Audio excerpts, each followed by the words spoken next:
마지막 대정부 질문인 교육, 사회, 문화 분야에서 의료 공백 사태가 쟁점이 됐습니다. 딥페이크 범죄에 대해선 여야가 한 목소리로 정부의 강력한 대응을 주문했습니다. 국민의힘은 추석 전에 여야 의정 협의체를 출범시켜야 한다며 야당의 참여를 촉구했습니다. 야당은 대표성 있는 의료단체 참여가 필요하다고 주장했습니다.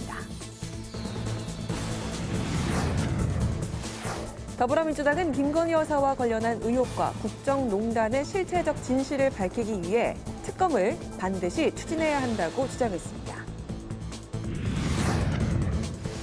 대기자의 시선으로 분석해보는 정가동향, 모교 정치클럽, 기자, 대기자.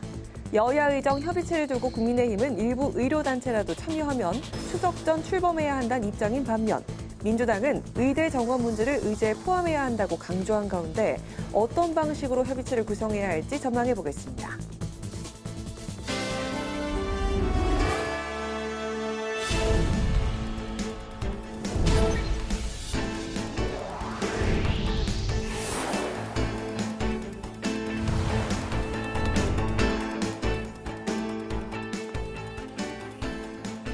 여러분 안녕하십니까? 9월 12일 목요일 국회 라이브 6 시작하겠습니다. 오늘 뉴스는 대정부 질문 중계방송으로 늦게 방송합니다. 대정부 질문 나흘째인 오늘 국회는 교육, 사회, 문화 분야에 대한 질의를 진행했습니다. 정부와 야당은 의료 대란 문제 등을 놓고 마지막 날까지 강하게 충돌했는데요. 김문수 고용노동부 장관이 국회 본회의장에 들어서자 시작부터 고성이 오가기도 했습니다. 보도에 강민지 기자입니다. 김문수 고용노동부 장관이 인사를 위해 단상에 서자 야당 의원석에서 고성과 야유가 터져나옵니다. 청문회 과정에서 논란이 불거진 김 장관의 일제강점기 국적은 일본 발언 등을 두고 야당에서 거센 질타가 쏟아진 겁니다. 부족한 점이 많은 제가 고용노동부 장관으로 소임을 맡게 되어 무거운 책임감을 느낍니다. 정부와 야당의 신경전은 의료 공백 문제로 이어졌습니다. 야당은 의료 사태에 대한 책임자 경질 등이 필요하다며 정부의 태도 변화를 촉구한 반면 한 총리는 열심히 일하는 사람들을 왜 문책하려 하냐며 반발했습니다. 야당은 응급실 뺑뺑이 사망에 대한 정부의 책임론도 꺼내들었는데 한덕수 총리가 가짜뉴스라고 답을 하면서 야당 의석에서 또다시 항의가 빗발치기도 했습니다. 지금 응급실 뺑뺑이로 인한 사망사고 사례도 잇따르고 있죠. 또 국민의 생명과 안전의 위협을 받고 있는 이런 상황에서 중앙재난안전대책본부장으로서 국민들께 사과하실 의향이 있으십니까? 그거는 가짜뉴스입니다. 가짜뉴스예요. 죽어나가요? 어디에 죽어나갑니까? 최선을 다하고 있습니다. 그것은 의사 선생님과 간호사들을 모욕하는 겁니다. 국민의힘은 의료개혁 과정에서 정부의 소통 부족 문제에 대한 아쉬움을 나타내면서도 의대 증원의 당위성을 재차 강조했습니다. 또 의료계를 향해 협의체 참여를 촉구하며 최근 현장에 복귀한 의사들의 신상을 공개한 일명 응급실 블랙리스트 문제에 대해 정부가 엄중한 대응에 나서줄 것을 당부했습니다. 최근에 의료 현장을 지키는 전공의를 감사한 의사 명단이라고 반어적 표현을 쓰면서 출신 학교, 이름, 학번 등의 개인정보까지 노출하는 이러한 이른바 블랙리스트가 작성되어 유포돼서 심각합니다. 정부도 강하게 그런 자유사에 의해서 결정을 하려고 하는 분들을 못하게 하는 이런 거는 강하게 하여튼 저지하도록 그렇게 하겠습니다. 한편 여야는 이른바 딥페이크 성범죄에 대해서는 한 목소리로 정부의 대응책 마련을 촉구했습니다. 나흘간의 대정부 질문을 마친 국회는 이제 본격적인 국정감사 준비에 들어갑니다. 국회 방송 강민지입니다. 국민의힘이 추석 전 여야 의정 협의체를 출범시켜야 한다며 민주당의 적극적인 참여를 촉구했습니다. 또 국회 차원의 연금특위를 조속히 구성해 정부와 여야가 함께 개혁 방안을 논의하자고 다시 한번 제안했습니다. 여당 소식을 오다힌 기자가 전합니다. 국민의힘이 추석을 앞두고 여야 의정 협의체 출범에 온 힘을 쏟고 있습니다.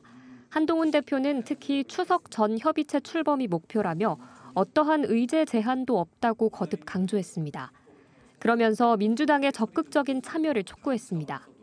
그런데 더불어민주당의 말씀은 의협 같은 단체가 그러니까 한마디로 다 들어오지 않으면 여야 의정협의체를 출발할 수 없다는 입장입니다. 저는 이해가 가지 않습니다. 지금 의료계는 하나의 단체로 통합되어 있지 않고 각각의 입장들이 다 다릅니다. 국민의힘은 지역 필수 의료체계 개선을 위한 당정협의회에서 의료계의 협의체 참여를 위해 계속 설득해 나가겠다고 밝혔습니다. 한지아 수석대변인은 일부 의료단체가 협의체 참여 의사를 밝히고 있다며 병원 단체뿐 아니라 전공의 단체나 교수단체 등과도 다방면으로 접촉하고 있다고 했습니다. 당정은 또 연금개혁 방안을 논의하기 위한 정책 간담회도 열었습니다. 국민의힘은 국민연금 소득 대체율 42%를 제시한 정부안과 45%를 주장하고 있는 야당안 사이에서 절충점을 찾겠다고 밝혔습니다. 그러면서 국회 차원의 연금 특위를 구성해 여야정이 함께 머리를 맞대자고 강조했습니다. 국회의장 그리고 야당의 국회에서 국민연금개혁 특위를 빨리 만들어서 이 논의를 활성화시키고 가급적 금년 내에 의미 있는 성과를 도출하자. 당정은 특히 국민연금 개편만으로는 연금 개혁에 한계가 있다며 일시금으로 지급받던 퇴직금도 연금화하는 방안을 통해 소득 대체율을 두텁게 해야 한다는 데 뜻을 모았습니다. 국회방송 오다힌입니다. 더불어민주당이 김건희 여사 특검으로 국정농단의 실체적 진실을 반드시 밝히겠다고 다시 한번 강조했습니다. 또 여야의정협의체엔 대표성 있는 의료단체 참여가 필요하다고 밝혔습니다. 이승지 기자가 보도합니다. 더불어민주당 박찬대 원내대표가 김건희 여사 의혹들을 거론하며 불공정과 국정농단 대명사가 됐다고 비판했습니다. 또 대통령실과 여당은 물론 검찰까지 김 여사 지키기에 열중한다고 비판 수위를 높였습니다. 박 원내대표는 김 여사가 도이치모터스 주가 조작에 연루된 의혹이 있지만 기소되지 않는 등 수사가 사실상 진행되지 않았고 명품백 수수 사건은 황제 조사로 이뤄진 것도 모자라 검찰 수사심의위원회까지 열어 면죄부를 줬다고 주장했습니다. 박 원내대표는 국정농단의 실체적 진실을 밝히기 위해 반드시 김건희 특검을 추진하겠다고 밝혔습니다. 실제로 김건희 여사는 이 정권에 있어서 성역 중의 성역으로 존재해왔습니다. 김건희 특검은 정쟁의 대상이 아니라 윤석열 정부 들어 실종된 공정과 상식, 정의를 회복하는 조치입니다. 민주당은 여야의정 협의체에 대표성 있는 의료단체의 참여가 필수라고 강조했습니다. 진성준 정책위의장은 실질적 영향력을 가진 의료단체가 들어와야 갈등이 해소된다며 단체의 대표성이 부족하다면 여야의정 협의체 발족은 아무 의미가 없다고 주장했습니다. 또 추석 전에 협의체 출범을 목표로 하고 있는 국민의힘을 향해 이미지 정치에 골몰할 것이 아니라 실질적인 대화와 타협을 이끌 근본 대책부터 고민해야 한다고 밝혔습니다.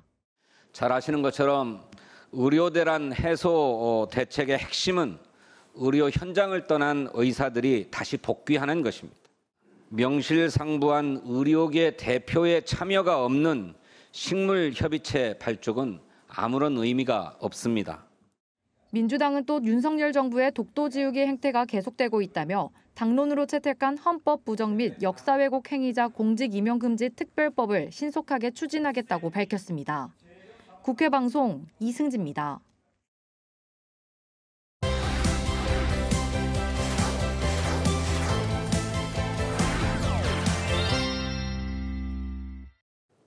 이슈픽 한규미 개건기자와 함께 오늘 진행된 대정부 질문부터 살펴보도록 하겠습니다. 한규미 기자, 안녕하세요. 네, 안녕하세요. 네, 오늘이 대정부 질문 마지막 날이었죠. 교육, 사회, 문화 분야에 대한 질의가 이뤄졌는데 예상대로 의료 공백 사태와 뉴라이트 논란에 대한 질문이 쏟아졌습니다. 그리고 이 대정부 질문 시작부터 김문수 장관에게 야당의 야유가 쏟아졌죠. 네, 앞선 리포트에 나왔던 것처럼 김문수 고용노동부 장관이 최근 일제강점기 국적은 일본이란 발언을 하면서 논란이 됐었죠. 김 장관이 인사를 위해 단상에 오르자마자 야당 의원석에서는 고성과 항의가 쏟아졌는데요. 야당 의원들이 김 장관의 발언에 대해 3일 전 사과를 요구했는데 김 장관은 학술적으로 우선 정리될 필요가 있다고 하면서 선을 그었습니다. 김 장관은 자신의 선조가 항일 의병장으로 젊은 나이에 순국하셨다면서 친일은 오해라고 거듭 강조했는데요. 야당 측에서는 오늘도 김 장관에게 사과를 요구했지만 김 장관은 해석을 어떻게 하는지에 따라 차이가 있을 수 있다면서 이 부분은 학계의 영역이라는 입장을 고수했습니다. 네, 오늘은 문화 분야에 대한 질의도 예정되어 있었는데 유인촌 문화체육관광부 장관은 한중일 문화장관 회의 참석을 위해 일본에 머물다가 국회 대정부 질문에 참석하기 위해서 급하게 귀국했습니다. 네, 그제 외교부와 국방부 장관의 불출석 문제가 논란이 되면서 대정부 질문 시각이 오후 2시에서 7시로 미뤄진 적이 있었는데요. 그 여파로 유 장관이 귀국한 것으로 보입니다. 네, 다음은 그 의료 공백 사태를 함께 짚어보도록 하겠습니다. 야당 측에서는 이 정부의 안이 의료 공백의 직접적인 원인이자 그리고 정부의 책임이 또 가장 크다라는 입장을 계속 고수하고 있는데 한덕수 총리는 과연 어떤 답변을 좀 내놨을까요? 네, 오늘 대정부 질문에서는 의료 공백에 대한 이야기가 줄을 이뤘는데요. 한덕수 총리는 첫 번째 책임이 전공의에 있다고 말하면서 야당 의원들의 질타를 받았습니다. 야당 의원들은 정부의 책임을 전가하는 태도 때문에 의료 공백 사태가 터진 것이라고 지적했지만 한 총리는 전 세계의 응급실을 비우는 의료 파업은 없다고 맞받아쳤습니다. 응급실 뺑뺑이를 돌다가 환자들이 죽어나간다는 표현을 두고 한덕수 국무총리와 민주당 간의 거친 신경전이 벌어졌는데요. 한 총리는 국민들이 죽어나간다는 건 가짜뉴스라면서 헌신하는 의료진들의 사기를 잃게 하는 표현이라고 주장했고 또 민주당은 언론만 봐도 응급실 뺑뺑이로 사망한 사례가 속출하고 있다면서 가짜뉴스가 아니라고 반박했습니다. 오늘 오전에 진행된 응급의료 종합상황 브리핑에서는 한덕수 총리는 의료 붕괴를 걱정해야 하는 상황은 결코 아니라고 우려를 잠재우려고 노력을 했는데요. 우리나라가 2000년 의학분업으로 의대 정원을 줄이고 나서 오랫동안 정원을 동결해 다른 나라보다 의사 수가 부족한 점을 한 총리는 강조하기도 했습니다. 네, 국민의힘은 오늘 연금개혁 정책 간담회를 열고 연금 특위를 만들어야 한다고 주장을 했습니다. 민주당이 내놓은 안과 절충하겠다는 그런 의지를 보였는데요. 네, 맞습니다. 국민의힘은 소득 대체율과 관련해서 정부 안인 42%와 민주당 안인 45% 사이에서 절충안을 찾겠다고 말했는데요. 국민의힘은 연금특위 설치가 시급하다고 강조하기도 했습니다. 네, 복지부나 복지위 한 곳에서 다룰 문제가 아니라 정부 전체의 통합적 노력이 필요하다는 겁니다. 연금특위는 여야 각각 같은 수로 구성하기 때문에 여소야대 상황에서 여당에게 덜 불리하기도 합니다. 퇴직금을 연금화하자는 주장도 나왔는데요. 기존에는 퇴직할 때 일시금으로 지급을 받고 있는데 월별 분할 지급 방식으로 의무 전환하자라는 겁니다. 네, 현재 정부안의 경우에는 고갈 시기가 2072년으로 16년이 늦춰지게 되는데 여전히 한계가 있기 때문인데요. 퇴직금 연금화를 통해서 소득 대체율을 더 높이는 효과를 낼 수 있습니다. 또 퇴직금을 연금화하면 중도에 인출하거나 빨리 써버리는 일을 막을 수도 있습니다. 이 방안은 작년에도 사실 정치권에서 논의됐지만 실행되지는 못했는데요. 퇴직금 일시금 수령과 중도 인출을 막으면 재산권 침해 소지가 있기 때문입니다. 그렇군요. 국민의힘 측에선 절충안을 요구한 상황인데요. 민주당의 입장은 기존과 크게 달라지지 않은 것 같다는 생각이 듭니다. 민주당 측에선 정부안에 여전히 비판적이죠? 네, 민주당은 오늘 윤 정부 연금개혁안 긴급진단 토론회를 열었는데요. 최근 발표한 정부안은 사실상 연금 삭감이라는 평가를 내렸습니다. 민주당은 연금특위가 아닌 복지부 소관 상임위원회인 보건복지위원회에서 논의하자는 입장인데요. 연금특위는 여야 동수로 구성되지만 보건복지위는 야당 의석이 16석이고 여당 의석은 8석입니다. 민주당은 자동조정장치와 세대별 차등 보험료를 없애고 소득 대체율을 45%로 가져가야 한다는 입장인데요. 자동 조정 장치는 상황에 맞춰 입법 과정 등 없이 연금을 조정할 수 있는데 고령화의 노인 상황에서 실질 급여 수준은 떨어질 수밖에 없다고 주장하고 있습니다. 세대별로 차등적으로 보험료를 높이는 방법에 대해선 세대를 갈라치기 하는 정책이라고 비판하고 있습니다. 여야의 의견차가 큰 상황이지만 연금 고갈이 현실화되고 있는 그런 상황인 만큼 빠른 합의가 필요합니다. 네, 오늘 이슈픽은 한규미 기자와 함께했습니다. 오늘 말씀 고맙습니다.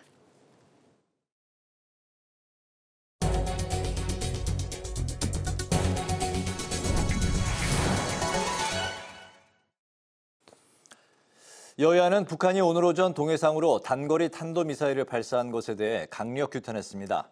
국민의힘은 북한의 계속된 군사 도발은 국제사회로부터 고립을 부추길 뿐이라며 정부와 군이 한미 동맹을 바탕으로 주도 면밀하게 대응해 국민 안전을 지키겠다고 강조했습니다. 더불어민주당은 명백한 유엔 안보리 결의 위반이라며 오물풍선에 이어서 도발 수위를 높이는 북의 행태를 강력 규탄한다고 밝혔습니다. 한동훈 국민의힘 대표가 경기도 농협안성물류센터를 방문해 추석 성수품 출하 현장을 점검했습니다. 한 대표는 사과 배 적치장과 과일 포장 코너 등을 직접 돌아보면서 물가 안정을 위한 대책 마련에 최선을 다하겠다고 밝혔습니다. 그러면서 기후나 전 세계 수급의 영향으로 물가를 완전히 장악할 수는 없지만 정부와 여당이 노력하고 있는 걸 국민께 보여드리는 것이 중요하다고 강조했습니다. 이재명 대표가 민주당을 당원 중심의 민주적 대중정당으로 체질을 바꾸고 지방선거와 다음 대통령 선거를 준비해야 한다고 강조했습니다. 이 대표는 시도당 위원장 연석회의에서 당원들이 당의 주인이라고 인식하고 책임감과 효능감을 느끼도록 하는 게 중요하다고 말했습니다. 또 각 시도당이 처한 상황은 매우 다르지만 공존과 협력을 통해서 당이 발전해 나갈 수 있도록 함께 고민해달라고 당부했습니다. 국회 세종의사당 건립사업 전반을 자문하는 위원회가 출범했습니다. 우원식 국회의장은 출범식에서 국회 세종의사당 건립이 국가 균형 발전으로 나아갈 초석이라며 인구와 주요 성장 동력이 수도권에 집중된 불균형 문제를 해소하는 중요한 계기가 될 것이라고 강조했습니다. 또 세종의사당을 탄소 중립을 선도하는 건축물이자 기후위기 대응의 미래상으로 만들자고 밝혔습니다.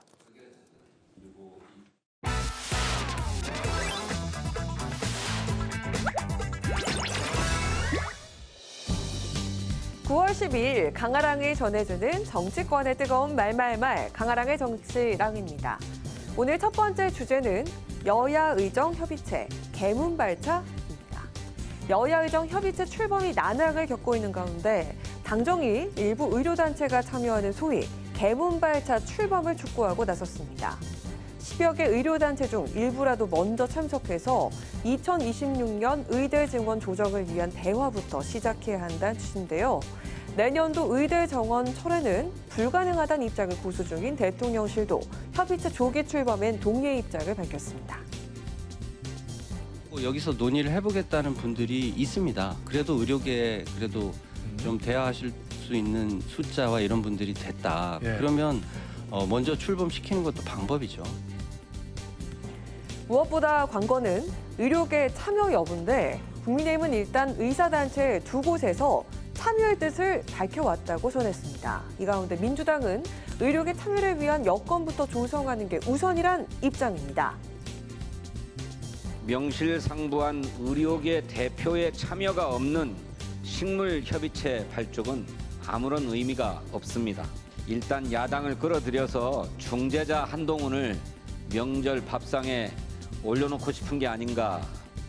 조건을 걸지 말고 출발에 함께 해주시길 바랍니다. 의협이 꼭 들어와야 된다는 식으로 말씀하시거나 그렇게 전제 조건을 걸었을 때 이 여야 의정 협의체가 출발도 못하고 흐지부지 될 거라는 거 알고 계시지 않습니까? 국회의장마저 여러 가지 정치적인 표결을 미뤄야 한다고 생각하실 정도로 상황이 심각한 상황입니다. 하지만 민주당은 여야의정 대화 가동의 전제로 윤석열 대통령의 대국민 사과, 조규홍 보건복지부 장관, 박민수 차관의 경질이 이뤄져야 한다고 주장하고 있기도 한데요. 이 가운데 의사 출신 안철수 의원이 대통령을 향해 내년 의대 정원 1년 유예를 촉구하면서 일부 의료단체만 참여한 여야의정 협의체 출범은 효과가 없을 것이라고 주장해서 이목을 끌었습니다. 이처럼 추석 민심을 의식한 여야가 여야의정 협의체 출범을 두고 치열한 기싸움을 벌이고 있는 가운데 의료계 참여와 추석 전 출범 여부에 귀추가 주목됩니다. 자, 이어서 오늘 두 번째 주제는 국회의원에게 보내는 소원 편지입니다. 22대 국회의원들이 국제아동권리 비정부기구인 세이브 더 칠드런과 함께 의미 있는 캠페인을 진행합니다. 아동의 균형 있는 발달을 위한 학교 교육 개선과 아동의 전인적 성장을 위한 입법 마련을 위해서인데요. 국회의원님, 저희 같은 학생들 10명 중 9명은 충분히 운동을 못하고 있다는 사실을 알고 계시나요? 국회의원님, 아동이 성장하기 좋은 세상을 위해 22대 국회에서 저희 이야기를 들어주시고 아동을 위한 법을 많이 만들어줄 수 있도록 노력해주세요. 국회의원님, 저는 미래를 위해 열심히 공부하고 있는 중인데요. 요즘 학교에는 정서적인 문제로 학교 생활이 어려운 친구들도 많아졌다고 들었습니다. 공부 말고도 살아가는 데 필요한 것들을 균형 있게 배우고 싶어요. 꼭 알아주시면 좋겠습니다. 이런 아이들의 소원 편지에 국회 교육위원회, 보건복지위원회, 여성가족위원회, 문화체육관광위원회 소속 여야 국회의원들이 정성스러운 화답에 나섰는데요. 처음에 어찌 않습니까 우리 아기들 이 학원 저 학원 댕김씨로 놀도 못하고 너무 고생이 많네요. 소리로 보는 시각장애인 국회의원 이서미야 이모가 공부도 좋지만 우리 어린이들이 건강하고 행복할 수 있도록 좋은 법 많이 만들겠습니다. 어린이 여러분 파이팅! 안녕! 학원 숙제 때문에 월, 화, 수, 목, 금이라고 느끼는 재준이 공부 말고도 살아가는 데 필요한 것을 배우고 싶다는 할인이의 이야기를 들으면서 어른으로서 참 미안합니다. 우리 아이들이 몸도 머리도 마음도 균형 있게 성장할 수 있도록 국회에서 아동을 위한 법을 만들겠습니다. 우리 친구들의 소원이 꼭 이루어질 수 있도록 노력하겠다는 다짐을 하기 위해서 읽어보도록 할게요. 소원 하나, 학생 신체활동 WHO 기준 달성. 소원 둘, 학생 마음 건강 위기의 극복. 소원 셋, 뉴노멀 시대의 진료 교육. 네 번째, 학교에서의 폭력과 차별 문제 해결. 다섯 번째, 다양한 세계를 배우는 참여 활동. 이 모든 소원이 꼭 이루어질 수 있도록 여러분들과 함께 최선을 다하겠습니다. 아동과 청소년의 몸과 마음이 더 건강해질 수 있도록 하는 입법 활동을 약속한 22대 국회의원들. 아이들이 성장하기 좋은 세상이라는 소원 편지에 담긴 바람이 우리 아이들의 학교와 일상에서 꼭 이뤄지길 바라겠습니다. 지금까지 강하락의 정치랑이었습니다.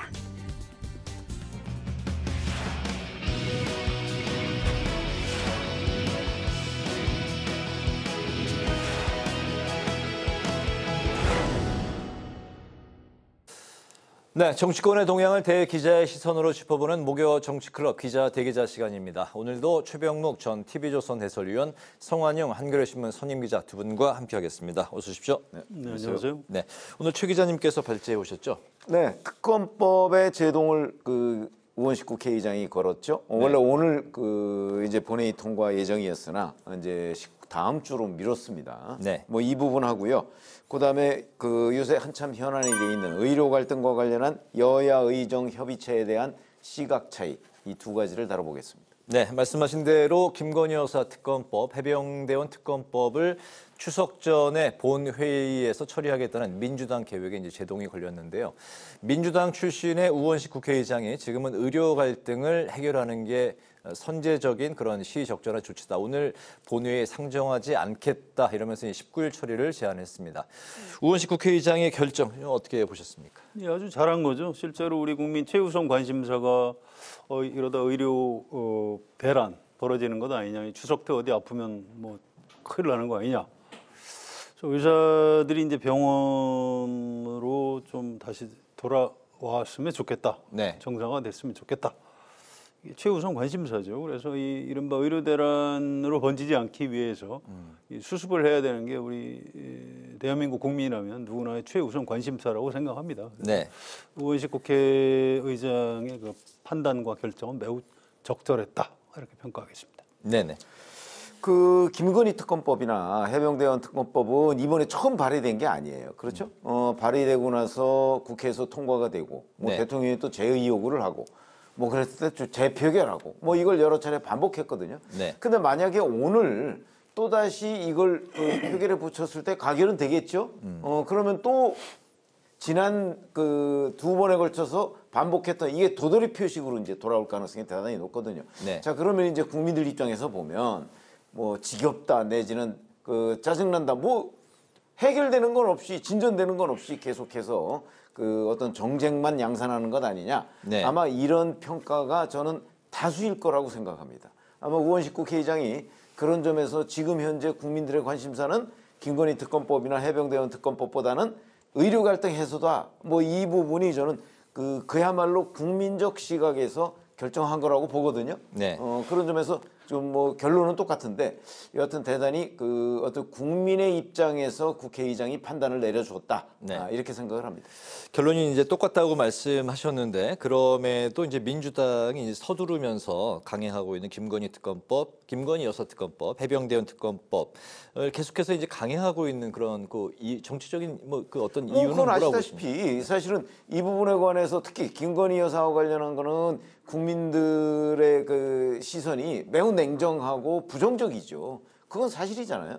그러니까 그런 부분을 최대한 정치적 공세를 이제 펴고 있는데 네. 마침 이제 내일 모레면은 추석 연휴가 시작이 됩니다. 네. 그러니까 우리가 흔히 정치부 기자들이 얘기하는 추석 연휴 이 밥상에 올리겠다. 이 김건희 특검법 문제와 해병대원 특검법 문제를 네. 이렇게 이제 그 민주당이 생각을 하고 있는 거죠. 그런데 이제 우원식 국회의장은 그 생각이 좀 다른 거고요.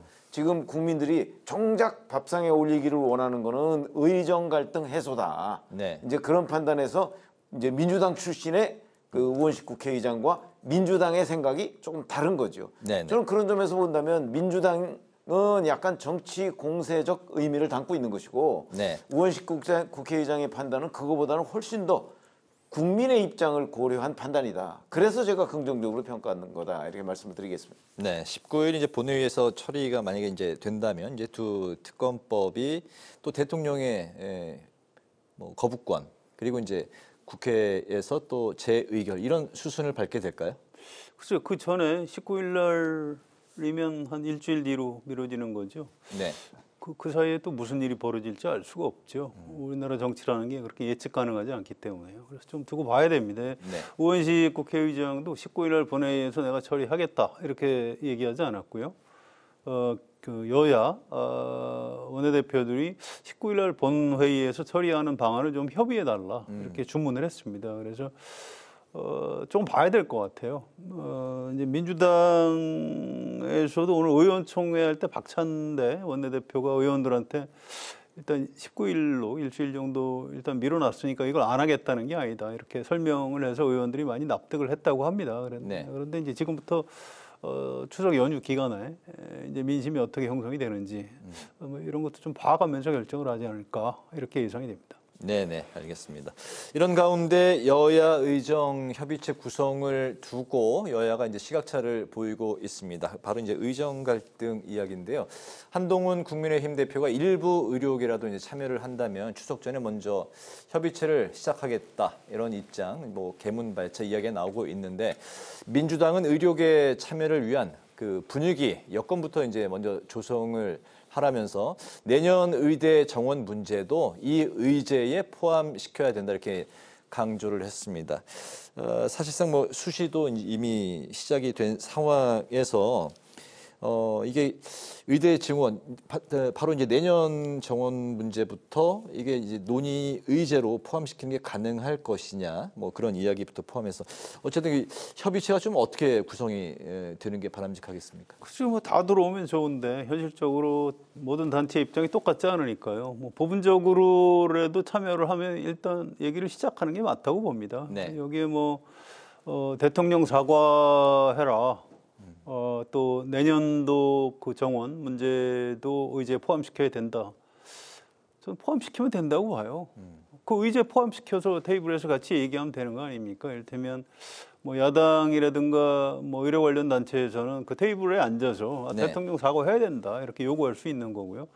그러면 이제 여당에서도 고민하겠죠. 이걸 대통령실에 얘기해서 뭐 꼭 대통령은 아니라도 뭐 비서실장이라든가 정책 담당하는 수석이나 이런 분들이 뭐 유감 표명을 좀 해주면 좋겠다. 뭐 이런 식으로 해서 네. 대화가 시작되는 게 지금 가장 중요합니다. 그래서 물론 그런다고 해서 지금 당장 의사들이 뭐 복귀하고 또 전공의들이 돌아온다고 해서 뭐 당장 응급실이 정상화되기도 어려워요. 그래서 저 상당 부분은 좀 우리 국민의 어떤 심리적인 게 굉장히 크다고 봅니다.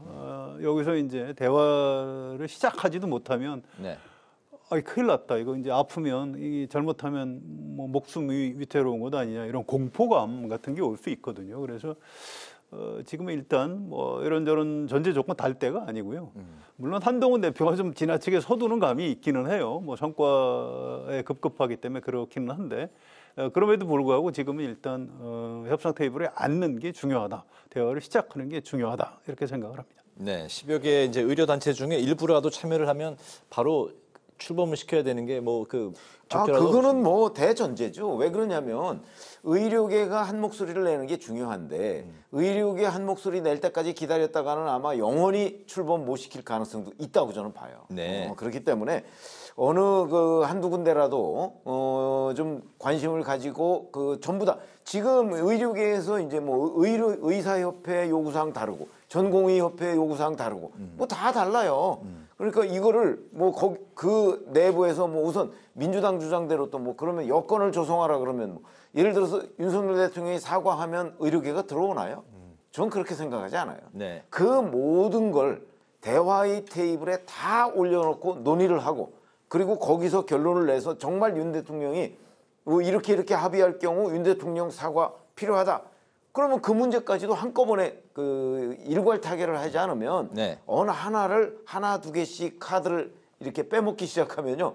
이 전체적으로 그 나중에 최종 합의에 이르지 못할 가능성이 저는 더 많다고 봅니다. 그러니까 이게 네. 일종의 협상의 기술이죠. 그런 점에서 본다면 네. 저는 여하튼 들어오는 대로 바로 우선 개물맞을차라도 하고 그리고 나서 이제 그 다음에 한 테이블에 모여서 할 수 있는 방안을 연구하고 또는 뭐 때로는 그중에 안 들어온 그 협회나 뭐 이런 관계자들을 좀 국민적 차원에서 압박하고 뭐 이런 것들이 필요하지 않을까 싶습니다. 어쨌든 현재 이 상황에서 가장 그 핵심 포인트는 바로 내년도 2025년도 의대 정원 문제인 것 같습니다. 대통령실이 의대 증원 문제에 대해서 자유롭게 대화할 수는 있지만 백지화는 현실적으로 불가능하다. 계속돼서 일관된 목소리를 냈습니다.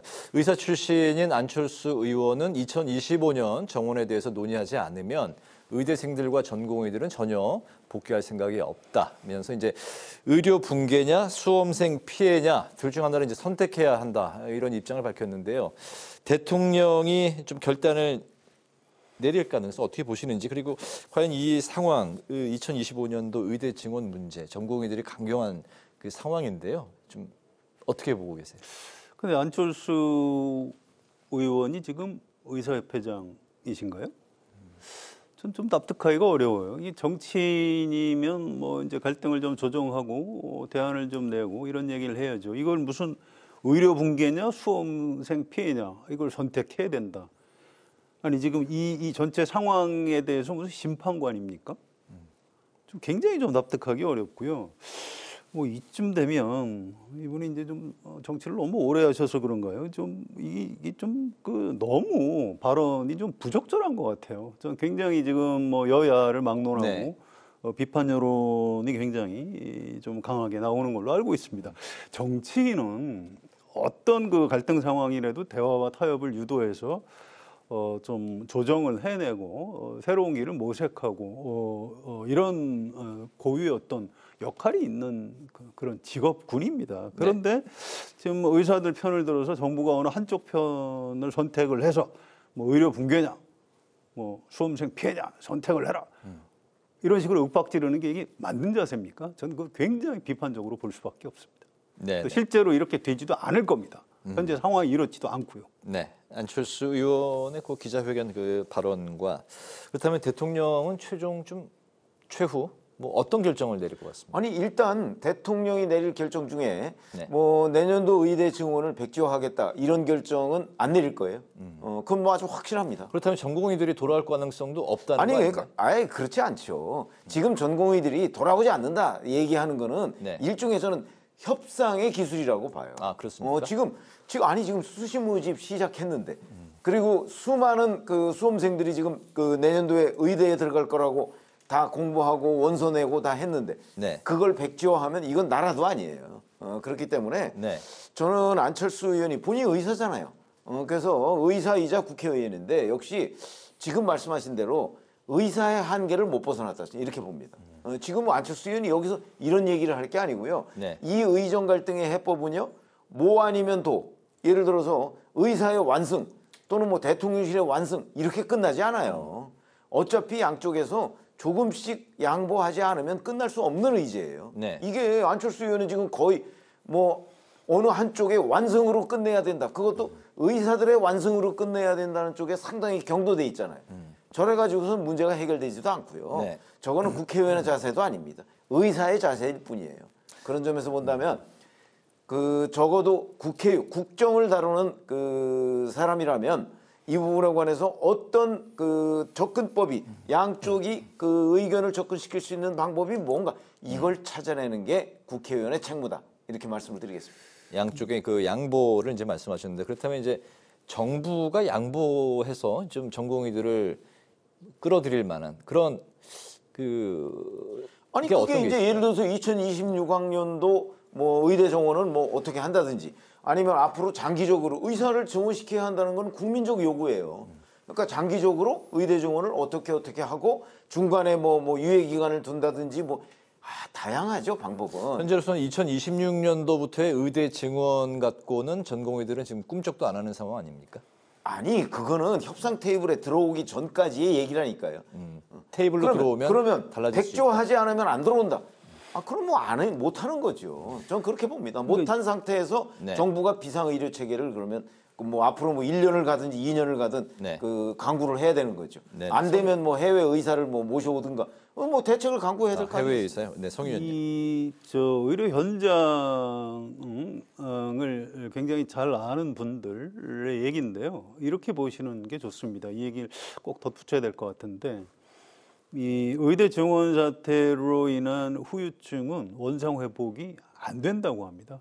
이미 전공의들이 많이 빠져나갔고 학생들 교육도 지금 몇 개월 동안 못했고 그래서 이 뭐 누가 잘했다 잘못했다 이걸 따지기 전에 지금 이 문제가 막 그 긍정적이든 부정적이든 상당한 영향과 후유증을 남길 수밖에 없다고 합니다. 예를 들어서 2차, 3차 어떤 의료기관의 이제 역할이 좀 강제적으로 지금 재분배되고 조정되는 이런 현상이 좀 일어나고 있고요.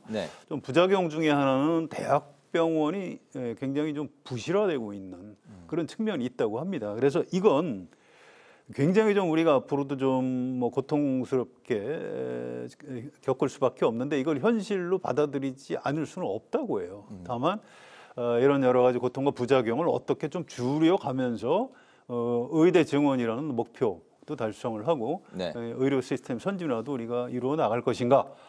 이건 우리 최 의원 말씀하신 대로 어느 한쪽에 이기고 지는 문제가 아닌 겁니다. 이건 서로 간에 한 발씩 양보하고 지혜를 모아가야 할 그런 굉장히 중요한 문제라고 생각을 합니다. 네, 정부 입장은 이번에 의대 증원을 이제 현실화시키지 않으면 앞으로도 어려워 보인다 이런 게 이제 뭐 역대 정부가 다 실패했잖아요. 27년간 의대 증원 못했거든요.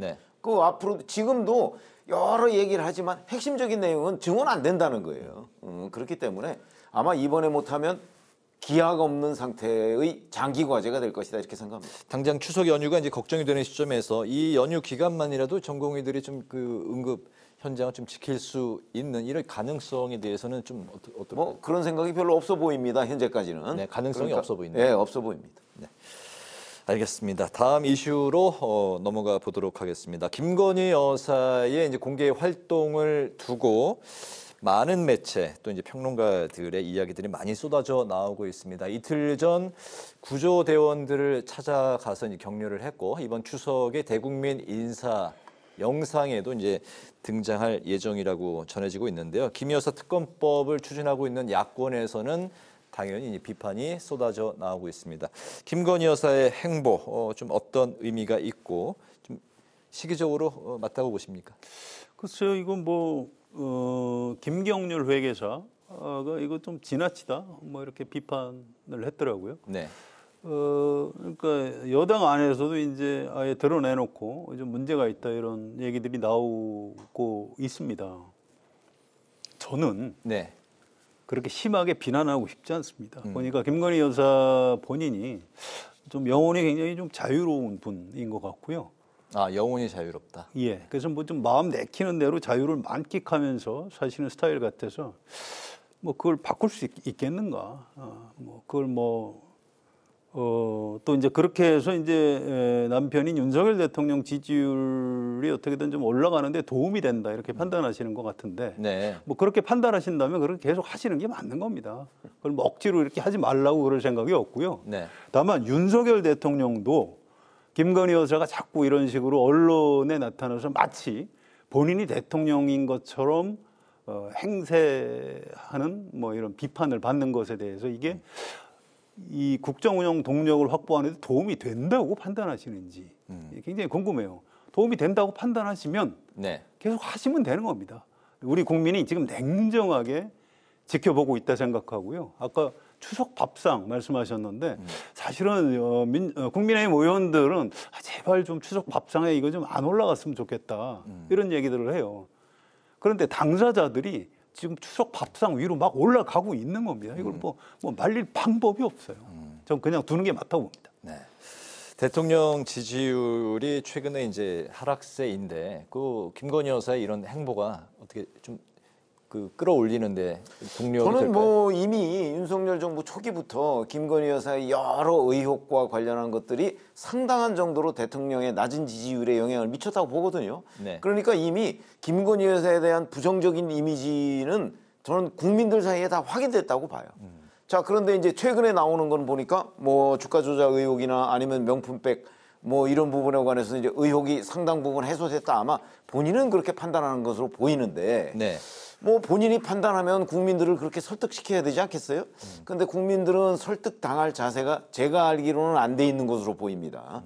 그렇게 되면 이 어마어마한 정치적 부담을 남편인 윤석열 대통령이 다 져야 되거든요. 네. 그러니까 뭐 윤 대통령이 뭐 지금 말씀하신 대로 뭐 내가 다 질 수 있다라고 판단을 하면 뭐 그냥 제어하지 않고 그냥 이 상태로 놔둘 수 있을지는 모르겠으나 네. 저희들이 그동안의 뭐 기자 경험이나 이런 거로 봤을 때 뭐 제어가 불가능할 것으로 보이고요. 네. 그다음에 이로 인해서 대통령이 얻게 될 어떤 치명적인 정치적 부담 이런 것들이 저는 대단히 앞으로도 계속될 거로 보거든요. 네. 그러면 뭔가 조치를 취하지 않으면 앞으로 어떤 일이 벌어질지에 대해서도 윤 대통령은 충분히 예상하고 또 용산 대통령실 참모들도 그 부분을 충분히 예상할 거라고요. 그런데도 손 안 쓰고 있다? 그러면 이제 감당할 수 없는 상황까지도 상정을 해야 될 아마 그런 위기에 처할 수도 있다고 저는 봅니다. 네, 계속된 그 행보에 언론들이 호의적인 그런 이제 시각들이 별로 없는 것 같습니다. 조선일보에서도 무슨 어느 특정 언론을 거론하는 게 아니고요. 네. 이미 국민 정서로 확인이 됐잖아요. 그럼에도 여론조사 계속 이런 등등. 행보를 보이는 김 여사의 생각은 어떻다고? 아니 그러니까 제가 말씀드렸잖아요. 본인의 독특한 생각이죠. 이제 오늘 뭐 주가 조작 관련해서 2심 선고가 나왔고요. 네. 그다음에 명품백 뭐 수심이 결정 나왔고 그러니까 의혹 대부분 해소됐다. 뭐 그렇게 생각을 하는데 국민들은 그렇게 생각하지 않는다 이거죠. 그 거리감 때문에 생기는 일이라고 생각합니다. 네. 본인의 이거는요. 정진석 비서실장하고 홍철호 정무수석 이런 정무참모들이 이건 직을 걸어야 됩니다. 사실 이번에 윤석열 대통령이 22대 국회 개원식에 안 온 것 때문에 지금 상당히 큰 파장이 일어난 셈인데요. 네. 뭐 그거는 그냥 이제 넘어갔으니까 그렇다고 치고 이 김건희 여사 문제에 대해서 정무적인 판단을 잘 해서 직을 걸고 대통령한테 좀 쓴소리를 해서라도 올바른 판단을 할 수 있도록 해주는 것이 정진석 비서실장, 홍철호 정무수석의 역할이라고 생각합니다. 오늘 도이치모터스 전주가 2심에서 주가 조작 방조 유죄 판결로 징역형에서 이제 집행유예 판결을 받았는데 이게 이제 김 여사에는 어떻게 영향이 있을 거라고 보십니까? 뭐 영향이 있다고 법조인들이 그러는데요. 뭐 검찰에서는 그건 좀 따져봐야 된다 이렇게 얘기를 합니다. 그래서 네. 검찰이 최종적으로 어떻게 결론을 내는지 좀 봐야 될 것 같습니다. 뭐 검찰이 굉장히 좀 부담을 안게 됐다. 그거는 틀림없다 이렇게 보고 있습니다. 네네. 뭐 관련 말씀 없으시면 다음 이슈로 갈까요? 네. 네, 알겠습니다. 마지막 이슈는 이재명 민주당 대표의 전국민 25만 원 지원금에 대한 건데요. 최근에 이제 그 이 대표가 차등 선별 지원이라도 하는 게 낫다면서 이제 정부에 촉구하고 본인의 앞선 입장을 이제 조금 이제 선회해서 바꿨습니다.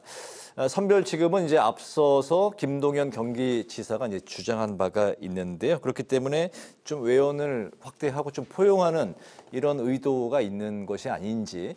그리고 이제 김부겸 전 총리는 25만 원 지원금의 재원 마련에 대해서는 이제 부정적인 입장을 오늘 언론사 인터뷰를 통해서 밝혔는데요. 차등 선별 지원의 이런 정책 좀 어떻게 바라보고 계시는지 두 분의 마지막 말씀 들어보겠습니다. 지금 25만 원 지원법이라는 것이요. 이제 재원은 13조 원이 듭니다. 그런데 13조 원을 갑자기 어디서 지금 결국은 다른 예산 사업을 희생하고 13조 원을 가져와야 되지 않겠습니까? 그래서 김동연 경기도지사와 김부겸 전 국무총리가 이 부분을 반대하는 거고요. 그리고 선별 지원 얘기하는데 지금까지 있는 어떤 중하위 계층에 대한 지원 이런 거 현재 있거든요. 네. 그리고 이런 복지 시스템 외에 추가로 25만 원을 또 지원하자.